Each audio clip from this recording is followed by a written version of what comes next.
Well, I'm here to relay the information that I've gained recently from experiencing the bath in a way, in conjunction with the sleep circuit that I've been working with, in a way that's convinced me that I've had the wrong recipe and not enough gumption, motivation to do the right recipe for it to suit my needs. Silver has the caveat, once it stimulates regeneration in the physiology, it has the caveat of draining the body of its alkaline reserves. This I've covered in a previous video a long time ago, over a year ago I think.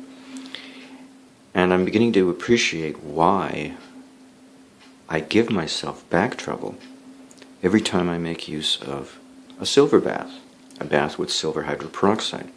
It's because my body becomes more acidic in the course of using silver, absorbing metabolizable silver through the skin. And that indicates a good thing is happening. On the one hand, regeneration spontaneously is happening inside the physiology, but the caveat is another thing is happening.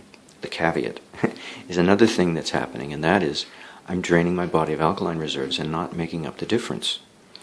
So I've determined, besides that I need to reduce the quantity of silver that I use and bring in hydrogen peroxide in addition to the silver, because the silver that sits here for like weeks. I use so little of it, so slowly. So I use a mere cupful of the fluid, of the silver hydroperoxide, and then I use at least 3 ounces, if not 4 ounces, of hydrogen peroxide, 35% strength food grade, in addition to 8 ounces of silver hydroperoxide. And then I use about a cup of Epsom salt, less than 1 scoop, food scoop, and I use as much as 3 scoops of salt, sodium chloride salt. Plain old salt that is either used for water softeners or swimming pool chlorinators. 3 scoops, which amounts to about 4 to 5 cups of salt. That's a lot of salt to go in a 30-gallon tub, a child's tub. And then I also use 1 scoop of MSM, preferably as high a grade as you can get, not horse grade. And that's about roughly 1.5 cups of MSM. And if I feel like it's some cayenne pepper, but with this much salt I really don't need the cayenne pepper, because I can feel when I first get in the bath the stinging of the chloride ion of the salt solution because it's so salty. I need it that strong, and then stay in the bath more than an hour, even more than 2 hours, to really soak it in, and then chill the body slightly. Get the metabolism going, get the liver involved. So the bath starts out quite hot in the beginning, but in the course of 2 or more hours it gets pretty chilled. And that's a good thing, to chill the body slightly. Not too much, just, a little bit. So that much salt is needed once a day through the skin to alkalize the body and normalize thirst and normalize eating lightly.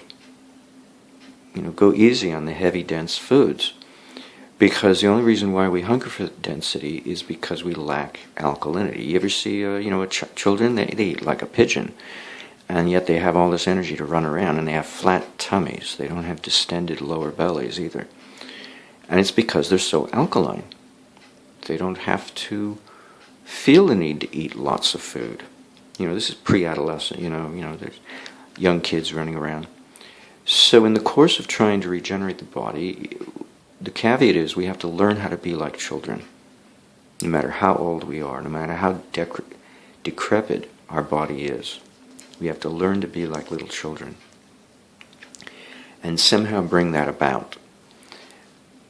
And it takes courage, not just motivation, to do the right thing. And putting lots of salt in the bath has not been easy for me to implement, to have the motivation to actually do it. But I've been doing it, and it's working out perfectly. It's exactly what needs to be done. Very little silver, and whatever quantity of hydrogen peroxide is needed, and lots of salt, because my body is so acidic.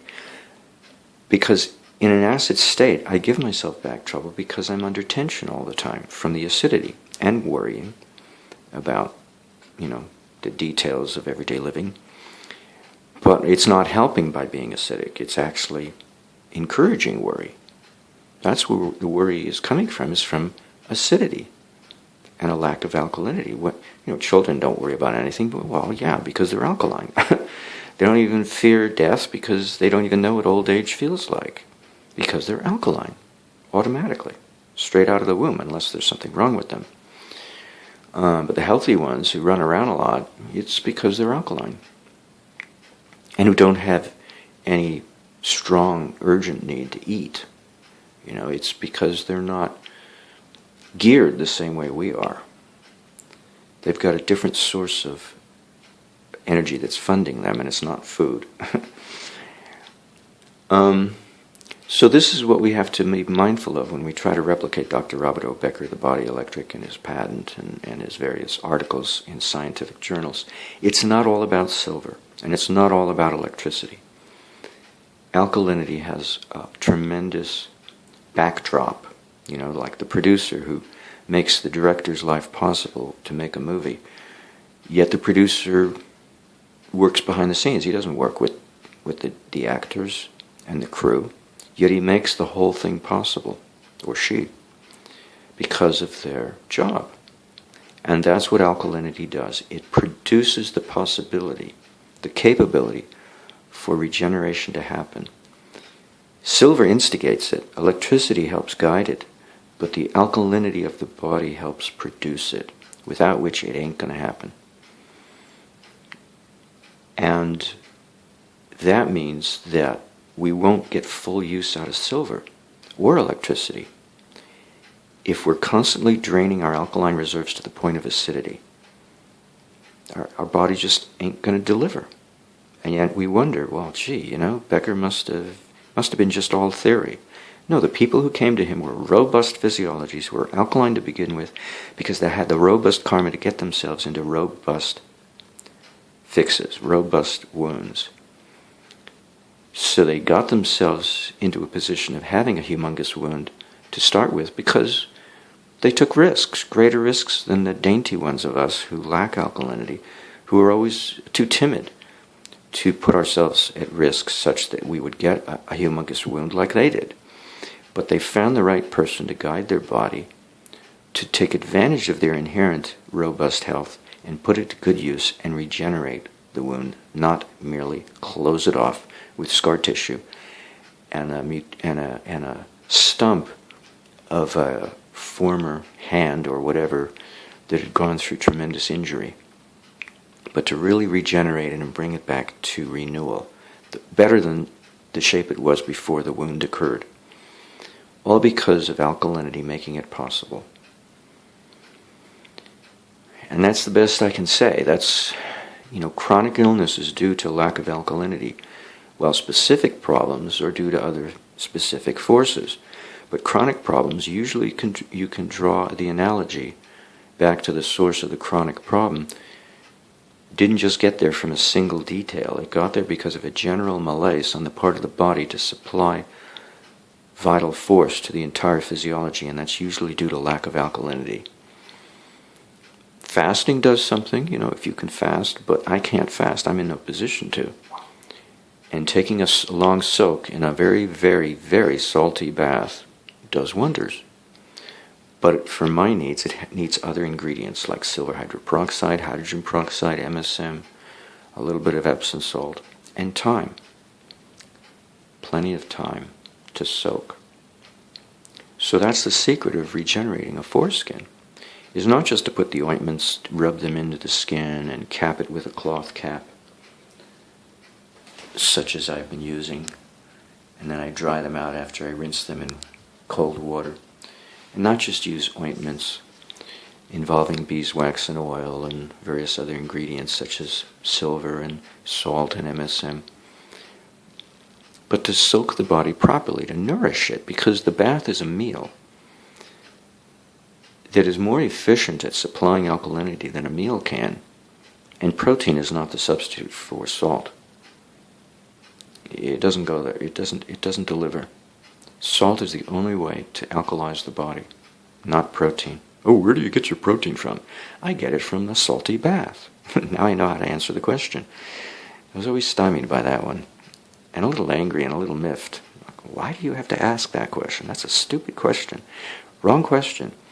No, I just didn't have the right answer.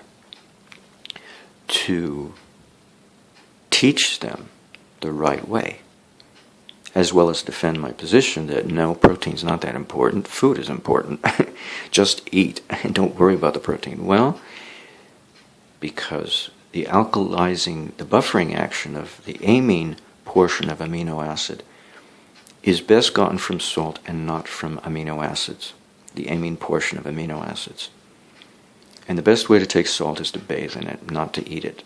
There's nothing wrong with a little bit in food, but when you have a weakened digestive system, it's not going to do you much good to eat salt. It's going to weaken your digestive force because salt is alkaline and stomach acid is acidic, and it neutralizes the ability for the stomach acidity to start the digestion of starch and protein when its acidity is neutralized by alkalinity of salt.